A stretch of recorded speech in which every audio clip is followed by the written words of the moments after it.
I've known Rudy for about 50 years, and we were always going to be writers together. And we both got it done. I wrote 4 books. He's written about 40. He's had a couple of big hits, a lot of movie offers, a couple of options, and some really close calls with Hollywood. And a lot of his books are very filmable. But to me, the thing that distinguishes Rudy is the absolute joy he takes in doing what he's doing. His books are just, I don't know how to say it. They have the energy of his enjoyment of the act of writing in them. He was always a better storyteller than I was. He just got it from wherever it came from and just lived to get it out there. And he's been doing it for, when did you put your first book out? When I was about 36 years ago. He's been doing it for 36 years. And it's still fun. His latest book that he's going to talk to you about tonight, I just read over the weekend, and it's still fun. So without further ado.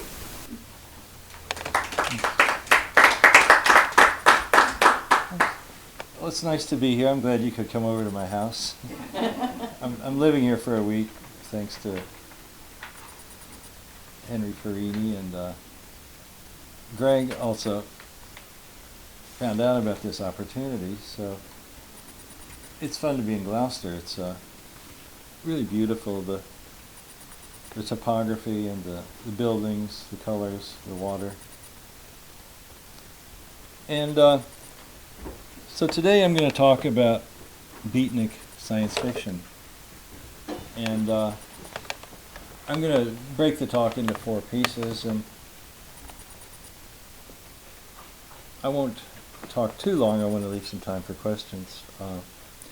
So the first section I'm going to talk about will be called Transrealism. Then I'll talk about William Burroughs as a science fiction writer. Then I'll note some comparisons between Transrealism and beat writing. And then I'll tell you a little bit about my new Beatnik science fiction novel, TURING and BURROUGHS.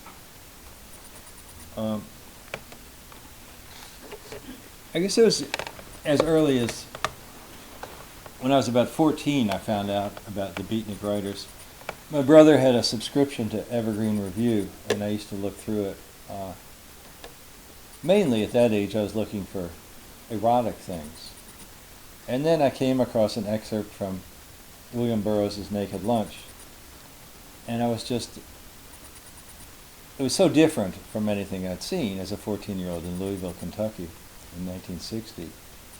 But right away I could see that it was funny, but also sort of mind-altering.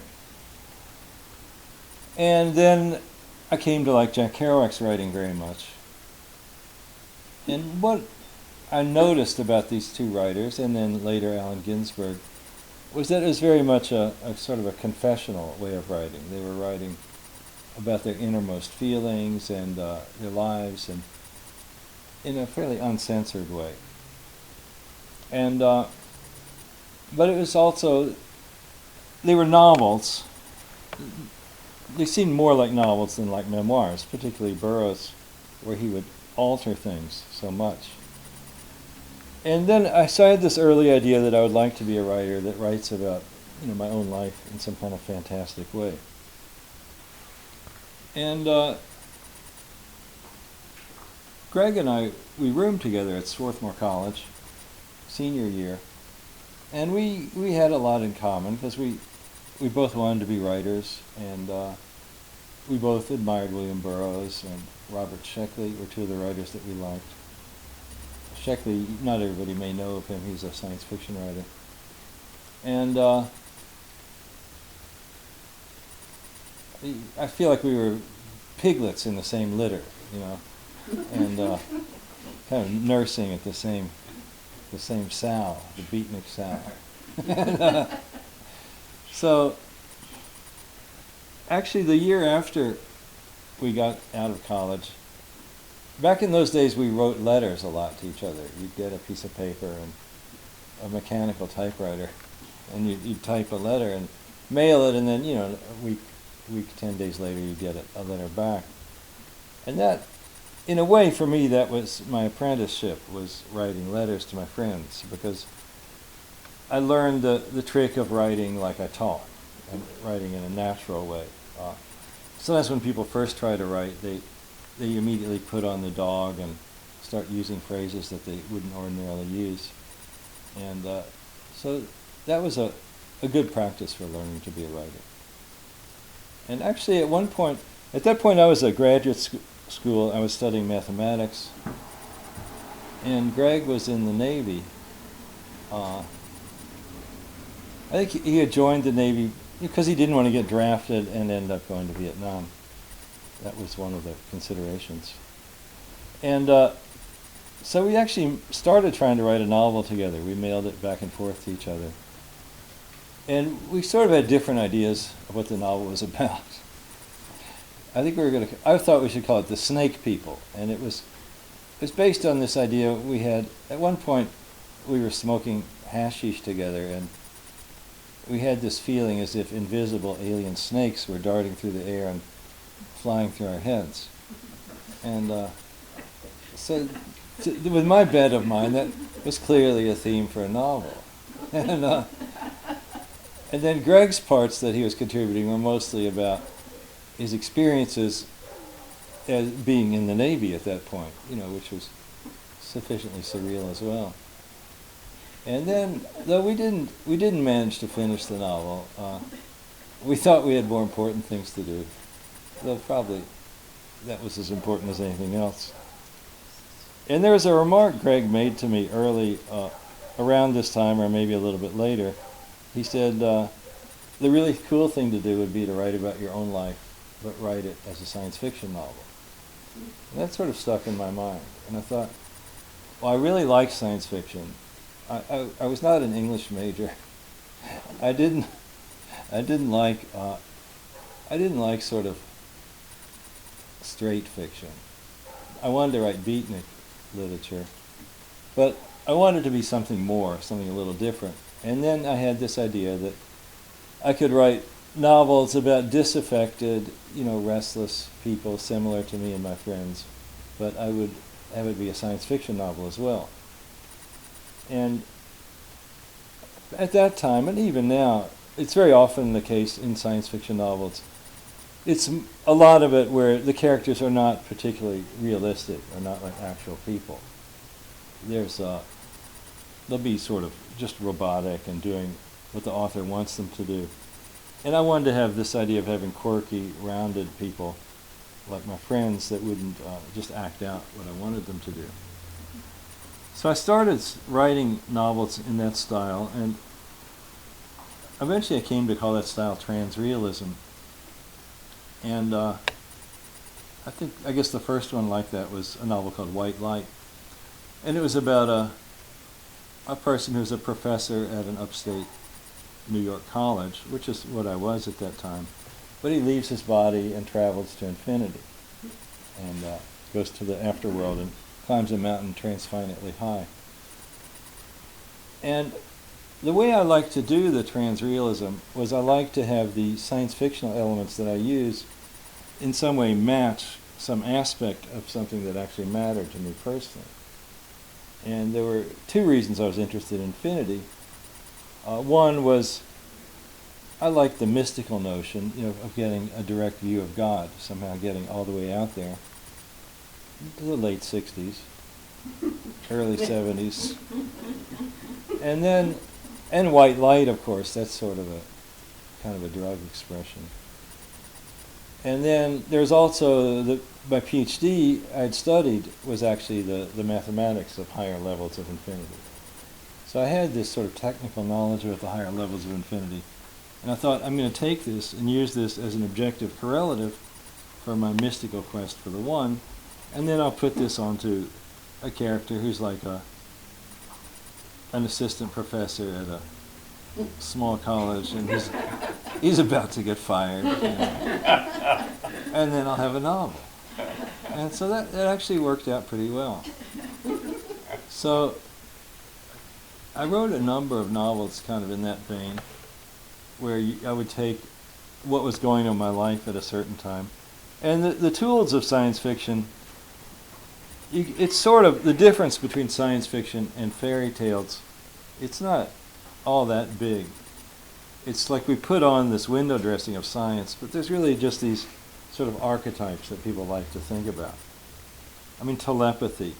I mean, you can make up an explanation using quantum mechanics, or you can just have, the wizard reading minds. But, then I would think, like, why do we care about telepathy? And it would seem to me it was sort of a symbol for the idea of people understanding what you're talking about. Like somehow getting into communication with people so your thoughts and their thoughts were in sync. And something like time travel. Again, you find that in fairy tales, fantasies, and in science fiction. And what is time travel about? Why is that important to us? And it has to do with, well, there's a number of things, but one is simply the nostalgia, the longing, yearning to get back to your past, to go back to the past a lot. And then pretty much, or something like flying, is the idea of, rising above the ordinary plane and being at a higher level. So I found I could put in a lot of these science fiction ideas and use them to symbolize things. So at this point, I began thinking of transrealism as a kind of a nice way to write. It also, I like the idea of, I saw it as in some way somewhat revolutionary, in that if I write a novel and things happen that obviously aren't possible and aren't true, it's sort of a way of going against consensus reality. And there's this tendency for us to be hypnotized by what we see in the news media, in the newspapers, on TV, or what people tell you are important at any given time. And if you look back at a newspaper from 30 or 40 years ago, you can hardly even figure out what they're talking about. It's so particular to that particular time, what's being taught to you as what reality is. And one of my goals with transreal literature was to sort of open the reader to the idea that things could be very much different than they appear. So that was another thing that I was getting at with transrealism. Now, probably the easiest way to write a transreal novel is to have yourself be the main character. And that's certainly what Kerouac always did, and Burroughs pretty much too. Though, the thing is, I've written 20 novels, and I don't want them all to be about myself. That's too much. And you use up tracts of your life. In other words, you've done college. You can't really write the college novel more than once, or maybe twice, but not more than twice. So at this point, I very often will not actually have myself as a character in a transreal novel. But I will generally model the characters on people that I know, but even there, sometimes people will find out that I put them in a novel, and then of course they won't like the way they look, and then maybe they won't talk to me anymore. But so now it's more likely that I'll collage characters out of people. I'll take pieces of different people and put them together. Now, another topic, kind of shifting gears, something that's maybe not as well understood as it ought to be, is that William Burroughs was, in many respects, a science fiction writer. I mean, he said The Naked Lunch was science fiction. It has telepathy in it. It has aliens. It has other dimensions. It has space pirates. And somehow we tend to say that's not science fiction because it's not shit written for morons, So, but it is possible to have literary science fiction and even beat literary science fiction. One thing I sometimes think is, of my career, there's this expression in philosophy, they'll say something is a category mistake. If you say, is virtue triangular? And they'll say, well, that's a category mistake because you're taking this virtue, you're taking this quality of somebody's personality, virtue, and trying to put it in a geometric form. So literary science fiction is sort of a category mistake, but it is feasible. And Burroughs kind of did this. The thing about Naked Lunch, it's basically autobiographical, but he's transrealized it so much with the mugwumps and the living typewriter and all this cool stuff that it becomes science fiction.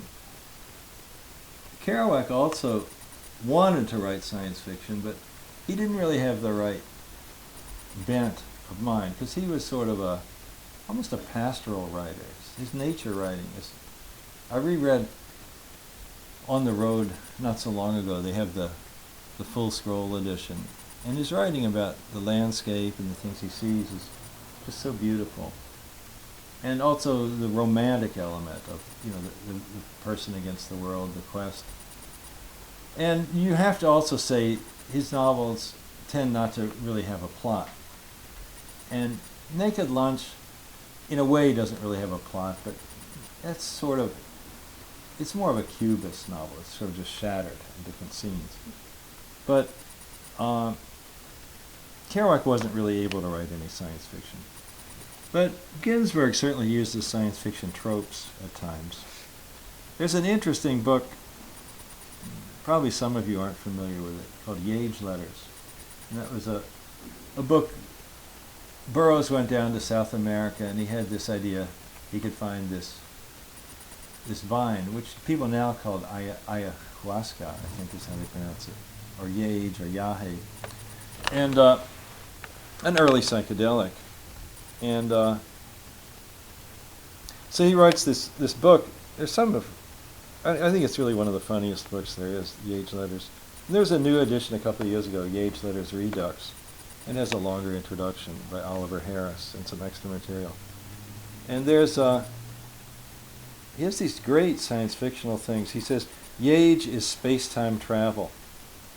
And then he says, a place where the unknown past and the emergent future meet in a vibrating, soundless hum.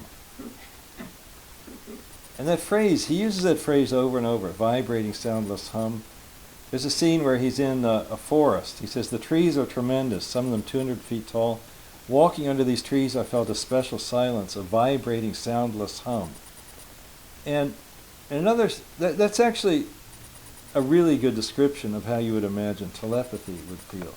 This vibrating, soundless hum, this vibe, he talks about it a lot. And then Ginsberg goes down there 7 years later, and he wants to make the scene, and he takes the Yage, and then it's one of those drugs that when you take it, then you vomit for a really long time to start with, like peyote. And Ginsberg, he thinks he's dying, and he has this feeling that he's actually dying right now. And as he puts it, as if in rehearsal of last-minute death, my head rolling back and forth on the blanket, and finally settling in last position of stillness and hopeless resignation to God knows what fate. To me, that for some reason seemed funny. But, and then here's a great science fiction thing he writes. He begins to sense a strange presence in the hut, or a being I am blind to habitually. So something that's usually there, but usually you can't see it. Like a science fiction radio telepathy beast from another universe. That's a great phrase, radio telepathy. I love that. But from the other, it's from another universe, but from the series of universes in which I do temporarily exist. And then he gets into this big mystical revelation. God, the universe, everything, everyone is a one, many mind, accessible to all. And there's nothing arcane or unusual about the revelation. It's just a daily fact, and we tend not to notice it. God is here, God is now. And then, so he sends this letter to Burroughs, and he's basically freaking out. He's really losing it. And Burroughs writes him a letter, and then at the bottom he says his advice. He says, now get some scissors and cut up my letter into little pieces and paste them together randomly and read them, and that'll probably help you. Greg and I like that a lot. So let me mention some parallels between transreal writing and beat writing. There's the one thing about the confessional, deeply autobiographical, revelatory aspect. And then, of course, in transreal science fiction, which also happens in Naked Lunch, you're making it so weird that it's not obvious if the revelations are actually about you or not. So it gives you a certain freedom. Then the beats are usually focused on ecstatic and mystical modes of consciousness. And sort of, it's political in a certain sense, but it's not political in the sense of, agitating or doing demonstrations or taking actions.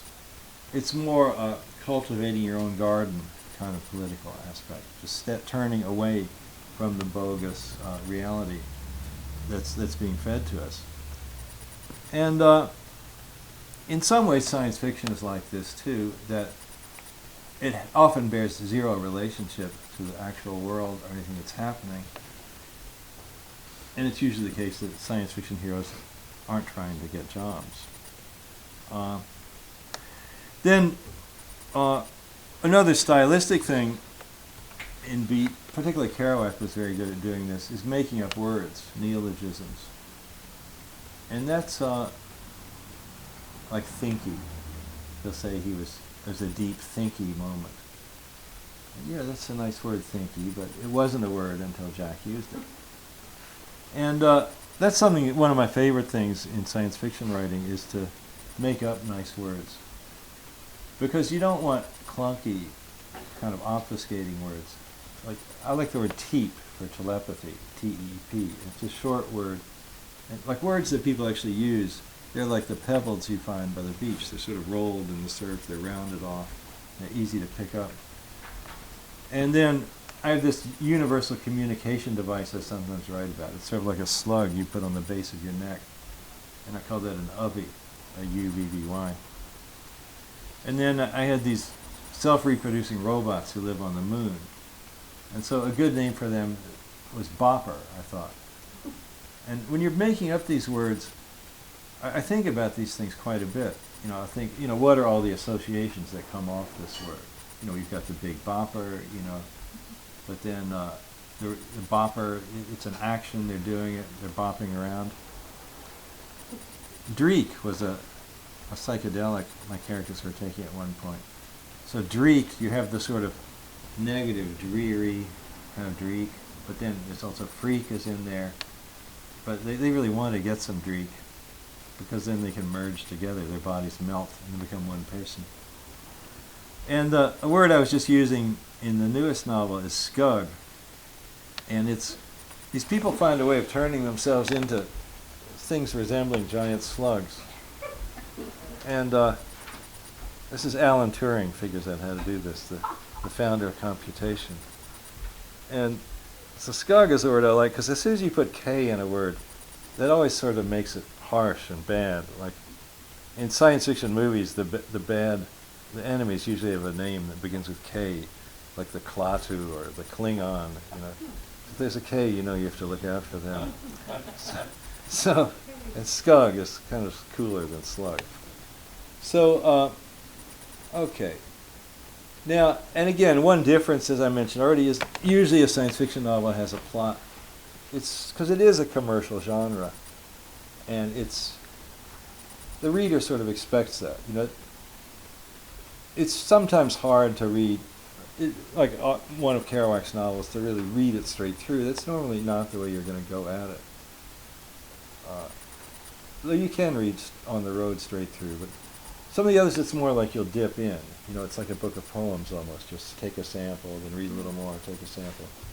But the typical mode where you sort of expect people to read a science fiction novel is, they'll blast through it in a couple of days. You want this sort of plot, page-turning aspect. And that was something, I was sort of tuned in on the idea of having plots for my books. Now, the sort of last module where I'm going to talk about is this novel I've been working on I guess for about 2 years, maybe even 3 years. And it's called Turing and Burroughs. So it's about Alan Turing and William Burroughs. And so I wanted it to be a beatnik science fiction novel. And it really, I guess I would have to say it isn't really transreal in the sense that the characters in there are not people that I know. Although, I mean, Burroughs was a real person, so in that sense, and Turing was. So in a way it's transreal, or you might even call it an alternate history. And this happens to be the year, if you're a computer person, you might know this. This is the 100th year since Alan Turing's birth. He was born in 1912. And there's certain websites, if you go online, there's huge numbers of events. The computer people are excited about this. They're having lots of conferences. And I thought it'd be nice to get a novel about Turing. And I've been meaning to do it. And then I'm going to actually manage to publish it next month. One of the things that a lot of you will know about Alan Turing is that he supposedly committed suicide by eating an apple that was covered with cyanide. But also, as well known, is he was a homosexual, in a way somewhat like the way Burroughs was a homosexual, in that he was completely unrepentant about it. And he didn't mind telling it to people. It was never something he viewed as unnatural. I mean, Turing was a logician, and he would reason, well, why shouldn't I tell people and ask them to have sex with me? And either they say yes or they say no. What's the problem? And then, of course, he got in trouble in England. This was, after all, 1951, 52. And the authorities hounded him to a certain extent. And so it was thought that might have, some people think that maybe that's why he killed himself. But there's also the fact, something that was really only realized maybe in the last 20 years, was that Turing had a huge effect in the Second World War. This was a secret for a long time, that he masterminded the cryptographic decryption of the German Enigma code. It was a code they used to transmit information to their submarines. The submarines, would come up at night and blast some information to Germany and back. And the code was, very difficult to break, but Turing, he was also helping to build the first computers. And so he found a way, kind of developed a special purpose computer. And so they were paranoid about him telling these secrets to people. And in the 50s, there was this hysterical fear of communism, intellectuals, and homosexuals. There's just this really intense, kind of virulent feeling against them. And if somebody knew secrets and they were homosexual, then that was just a security risk. We've got to get rid of him. So it seems to me plausible that the British Secret Service actually assassinated Turing. And there's a few people who agree with me. So they would have kind of staged the death. They poisoned him with cyanide, then they put him in his bed with the apple, and just staged it that way. So that's how my novel starts out. Turing is he'd been busted once for lascivious and lewd acts, and he'd signed something saying he would not have sex with another man in England. And then, so he reasoned that if he went to Greece and made friends with a man there, and the man flew to England, he could still have sex with him there because the man wasn't really English, so it would be okay. And so here's this guy visiting him whose name is Zeno, and then they pass in some cyanide tea, and they actually kill Turing's friend. And then Turing realizes what's going on, and he realizes he's got to flee or they're going to take him down. And so this is where it starts getting exciting. Some of the last work Turing did in his life, he was the first person to do computational morphogenesis, or biotechnology. He did this famous calculation on on how a cow develops its spots. So he worked at this grid of the cells, and there are these two substances in the cells, an activator and an inhibitor. And he worked out this system of reactions, and after months of paperwork and computer work, he came up with this picture of this sort of irregular blotch like you would find on a cow. It was just wonderful. And so then the feeling, at least my feeling, is then, thank you, he was able to kick this up a level and find a way to take a scrap of the skin from his nose and put it on a baking pan in an oven with some special chemicals and put it at just a low temperature, 120 degrees, and leave it in for a couple hours. And then there would be a copy of his face, a living copy of his face. This is science fiction. And then, so he does that with the tip of his nose and the tip of Zeno's nose. So he grows copies of their faces. So he puts his face on the dead Zeno, puts Zeno in his bed with the apple, then puts Zeno's face on himself, and skips town.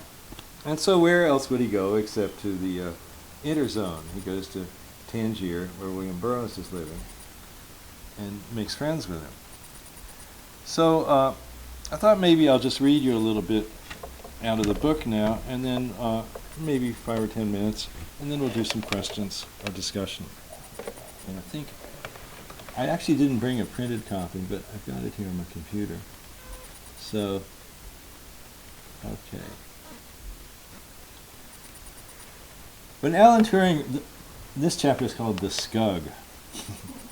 When Alan Turing reached Tangier in June 1954, the city's whitewashed lanes and towers seemed a maze of joy. He was elated with his escape from the shadowy agents who tried to assassinate him, and glad to leave the tedious, pawky computing machines of Manchester. He rented a comfortably furnished apartment and hid his money beneath a floorboard. For now, Alan was free to do as he pleased, perhaps to idle, perhaps to push further with his startling new work on the chemical keys to biological morphogenesis. If he could fully fathom how nature grows her knobby, gnarly forms, then he might well complete his lifelong quest to build a mind, to create a purely logical sentience by whom he could, at last, be understood. He found that he loved Tangier on a visceral level. Every morning Alan would take a long run on the empty beaches. The locals had little interest in the seaside. The quality of the light was uplifting. The muezzin calls to prayer were like intricately encrypted signals from a higher mind, and the cheeky street boys of Tangier were a visual delight. For Alan, the Kasbah was like a holiday fair with sweets at every turn. Although as yet he hadn't quite dared to sample the boys, he was still in some fear of hidden enemies. Seeking out fellow expatriates, he encountered the Louche International Cafe Society of Tangier. At home, he'd rarely hit it off with mannered aesthetes, but in this odd backwater, everyone was hungry for companionship. In the first month, Alan often spent the evenings at the Café Central in the Sacco Chico Square, enjoying the freewheeling euphoria, the cognac, the mint tea, and the keef. A dissipated Oxford poet named Brian Howard would hold forth on beauty, and then William Burroughs, a sexy, sardonic American of Alan's age, would send the group into gales of laughter with his scandalous routines. Alan noticed that amid the expatriates' merry intimacy, there was no stigma in being homosexual. One night the camaraderie loosened Alan's tongue to the point where he bragged to his raffish companions that he wasn't really the man whose name stood in his Greek passport.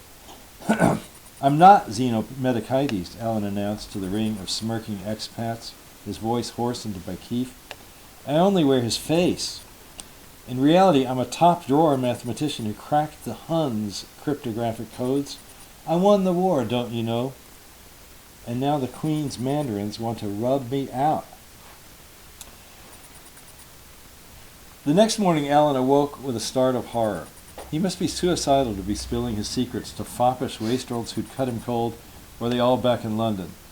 He avoided the cafes from then on, going for his long runs along the sea in the mornings, visiting the market, and resuming his researches on computational morphogenesis. And maybe just for kicks, let me cut to a chapter right after that where we get Burroughs' point of view on their meeting. And actually, I need my reading glasses. It would be good, my computer glasses. They're in that second drawer down, the big drawer. And right in the front, there ought to be a black glasses case. Black or? No, not that. Sylvia, maybe you can find it. My wife knows what they look like. Oh, I read that. Let's see.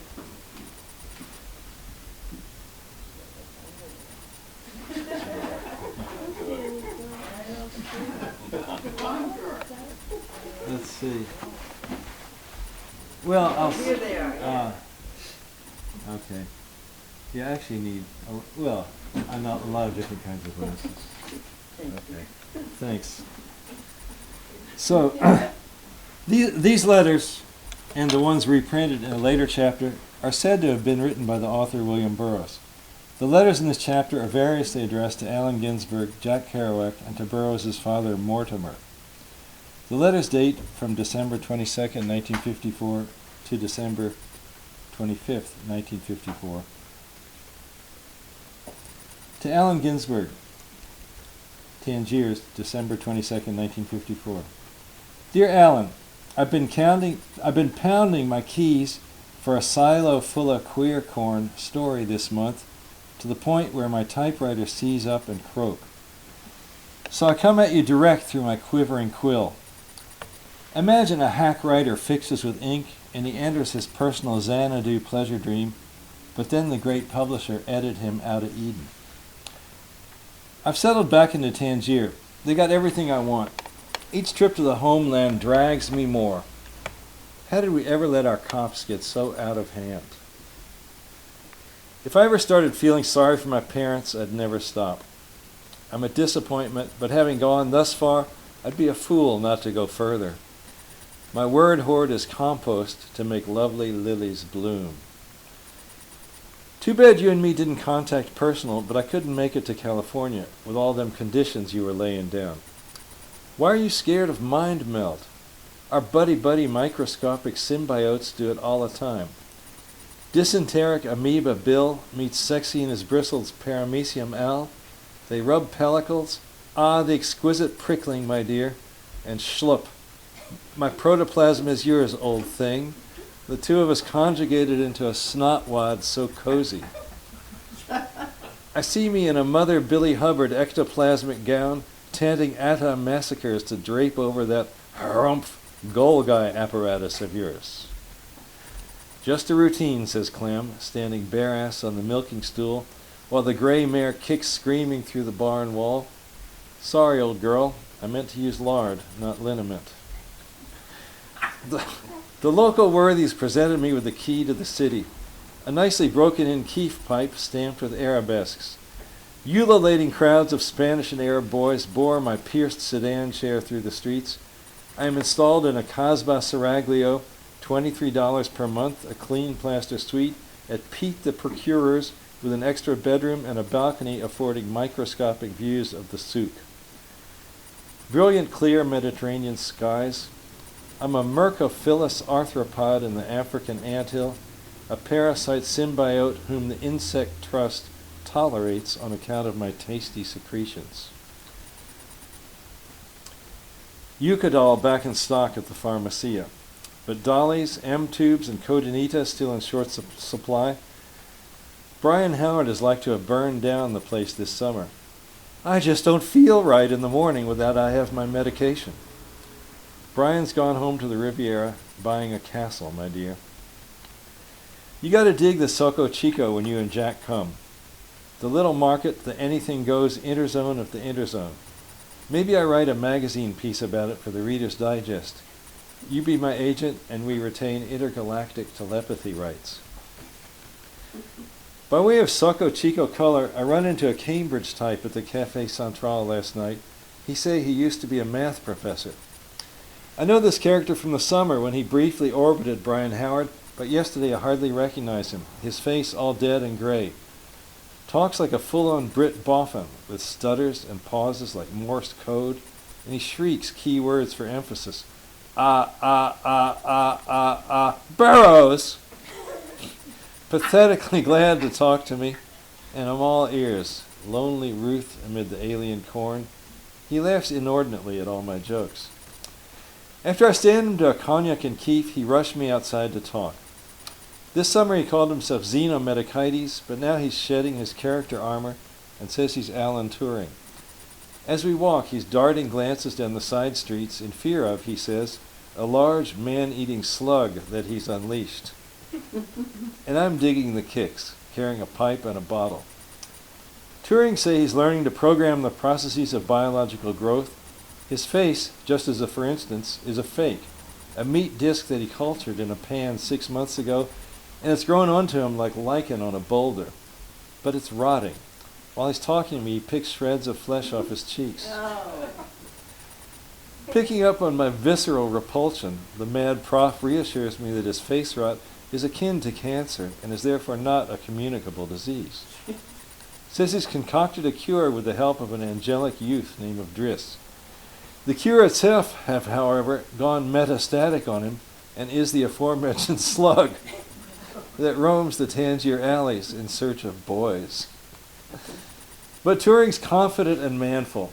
He says that he's still quite fit. He goes running on the beach 3 miles every morning, trailing his flag of stink. It's a wonder the fellas don't tear him apart barehanded and roast him like a goat. Turing has a third problem beside his rotting face and the escaped slug, viz. He is unable to return to his rooms because of some unspecified dust-up with sinister unknown agents who have penetrated the zone. They persecute him because he knows too much. And then the evening breaks into blotches and streaks with a soundtrack of hysterical laughter. I leave Turing passed out in an alley. And now, oh the horror, Alan, the horror. I hear this character's voice in the street. Real-time message from the Burroughs memory unit. I offered to let the decaying math prof bunk in the spare room of this whorehouse suite where I hang my writer shingle. He's coming up the stairs, his gray pie face aimed unerringly my way like a lamprey's toothed sucker disc. Love, Bill. So that's the setup. So I think we'll stop there. And let's do some questions.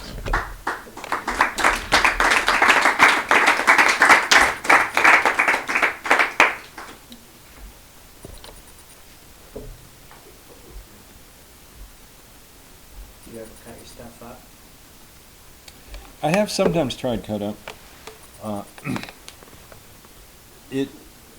I haven't done it much. There was once I was working on a novel, and I wanted a guy to have sort of altered state telepathic visions where he'd see the future. So I would write down a brief outline of some scene that I expected to have later in the book, and then maybe a scene that had happened earlier in the book, and cut those up. And then I was using paper then, and then I'd put it on an artboard and move them around. I remember my hero, the writer Robert Sheckley, happened to come visit me then, and he saw that and he was really happy. He said, "I'm always looking for ways to get new texture for my prose." The thing with cut up, I mean, when Burroughs started doing it more and more, it's not always that interesting. It's more like a book like, like The Western Lands. When you get to the pages where he's doing cut up, you tend to just sort of zap through it. It's an interesting idea, but it doesn't make for the most readable. But it's certainly worth doing. And you always want to find new ways to make aliens sound, so it would be a good tool to use for that too. Don't you need real paper to do a cut up? Can you do it on a computer? You can. I actually once wrote a program to cut up stories. But this is, when I first learned computer programming back in '86, I was more excited about fucking up my fiction with the computer. And there's once a story I wrote with my friend Mark Laidlaw, and it's a science fiction story. And then near the end, the characters, they kind of flip over. They get onto some multi-dimensional giant squid, and they're turning over. And so then I used this program to make the last page or two of our story be written backward. You know, each word was just turned around. And we had a little trouble. And then I think we managed to get somebody to publish it like that. And I really wanted them to print it upside down as well.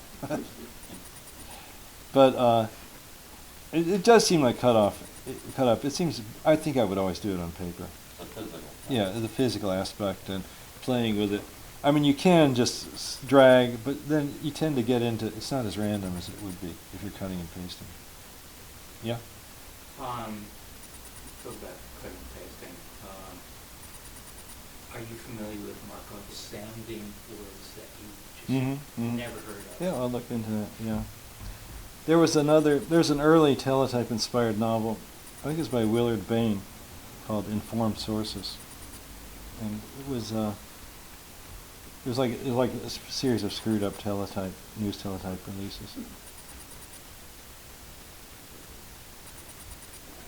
Rudy, did Philip K. Dick have any influence on yourself? Oh yeah, absolutely. I should have mentioned him. I forgot to. When I started doing this, I'd read some Philip K. Dick in college, but it hadn't. There's one book called Time Out of Joint that Greg and I read and we liked, and I really got into Philip K. Dick when I read Scanner Darkly. We were talking about it at dinner. To me, that's kind of his masterpiece. And a totally transreal book. Because, I mean, when he wrote it, he was like living in an apartment with Oakland, you know, taking a lot of amphetamine, and he had a whole big supply, and people were hanging around with him to get it. And then Scanner Darkly is about these heads living in a house, and they're taking something called substance D. D stands for death, but they like taking it. And then Philip K. Dick also, he had this idea. He always said, to write an interesting novel, you can't have one idea for a novel, you have to have two ideas for a novel. And otherwise, because one idea isn't enough. And so then the other idea in Scanner Darkly is that they have the scanning device that is watching them for the police. And then the guy running in the scanner is actually one of the heads. And it's all kind of turned around, and it's sort of describing where Phil's head was at. But it's also a very funny novel, very sad novel, very funny novel. And actually, my name, Transrealism, was when I first read a copy of Scanner Darkly, I'd gone to a science fiction convention in England, Brighton. I'd finished my science fiction novel White Light that I mentioned earlier. Sylvia and I were living in Germany at that time.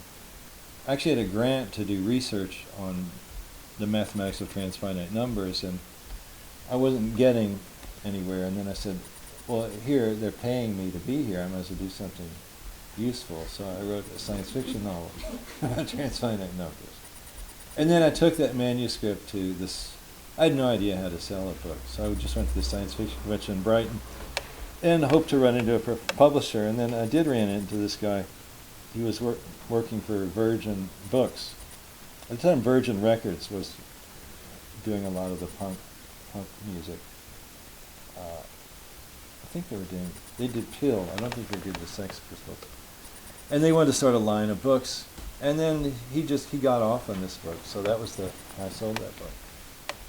But while I was there, I got hold of Scanner Darkly, and it was in a British edition, and had one of the blurbs said he has written a transcendental autobiography. And I thought, okay, trans, that's it, trans. And surrealism's been used. So then I thought transrealism would be a nice word. So I always liked the voice, the California voice that Phil has in his books. His characters have this kind of flat California way of talking. And also, he also often writes something I think of. It's a phrase that somebody else used in a different context, but it's the phrase is writing degree zero, where it's just saying it as cleanly and simply as possible what's going on. And I like that. I think one trick that interests me in writing, I work at various levels, and one is the kind of low level, to make it so smooth, to think about the rhythm of the words, so it's very, very easy to read it. So it feels very simple. And sometimes people might think maybe, it's not as literary or as intelligent because it's so simple to read. But it takes some work to make it simple. But that was something I learned from Phil. But certainly he was you might say he was the first transrealist. There's actually a professor called Damien Broderick. He's also a science fiction writer. Wrote a book maybe for Greenwood Press about transrealism, using my word, but then, a lot of it about Philip K. Dick. So yeah, he's definitely the Beatniks and Phil Dick and Robert Sheckley and Jorge Luis Borges. Those would be big influences on me. And Thomas Pynchon, of course.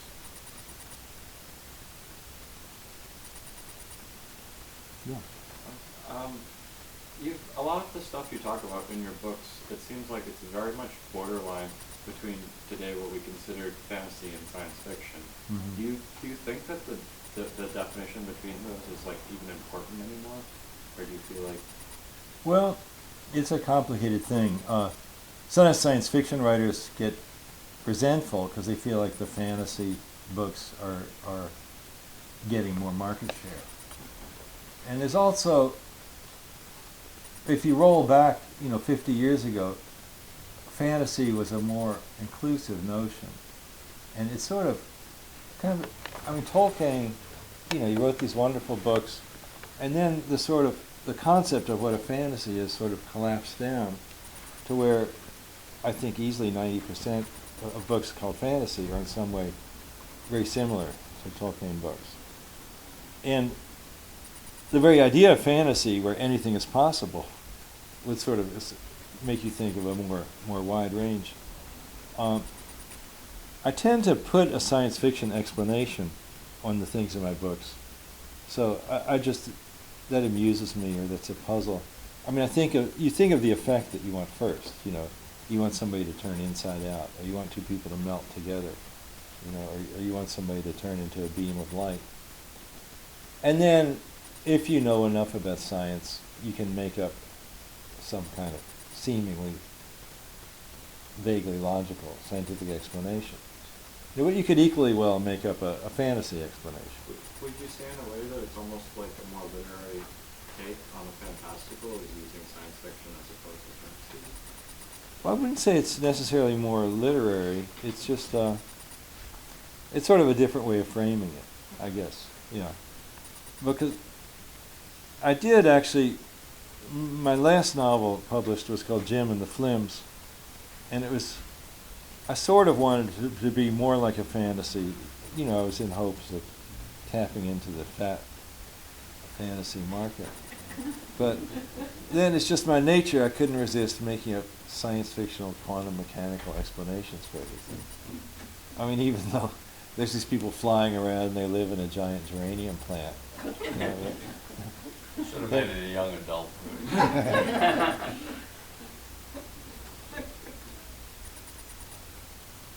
Where do you find these magical concepts? Do you write them all down, or do you? Well, I do usually. I almost always carry a piece of paper like this in my back pocket. It has to be folded in 4, and then I could write on it when I have an idea. And then,